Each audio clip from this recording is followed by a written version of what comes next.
Good morning, St. Francis, or good morning, people of God. It is Tuesday, the 25th day of February 2025. It is Tuesday of the 7th week of the year, the 7th week in Ordinary Time. What is it, 10 months till Christmas today. So just looking forward, 10 months till Christmas Day. So it is morning drop-off once again here at the Franciscan School. And as you can hear in the distance, it is the sounds of morning drop-off being played. Good morning, peoples. It's where our coach Elliot, Chris Elliott, greets the morning with music as we do our drop-off here at the Franciscan School. The readings for this Tuesday, the 7th week in Ordinary Time, continue with Sirach. In fact, I think we'll be with Sirach the entire rest of the week. So again, what is the book of Sirach? It's technically like pithy maxims, a variety of pithy maxims and different kinds of ideas about what it means to be in relationship with God and what it means to be a person who lives his or her life and in relationship with God and with others in this world.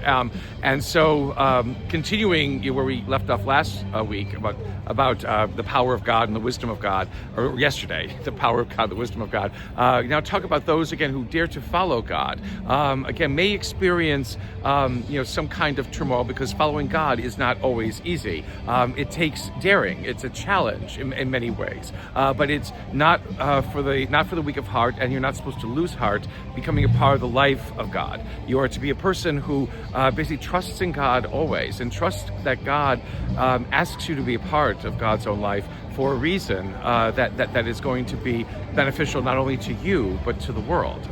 Again, this God who chooses companions, this God who chooses people to live in a way unlike anybody else can live in this world. And so the sense in which one relies, upon God, and one is able to serve God, and out of that service receive, wonders beyond imagining, and an ability to see the world and to be in this world that no other way of life, that would be lived outside of God could ever supply.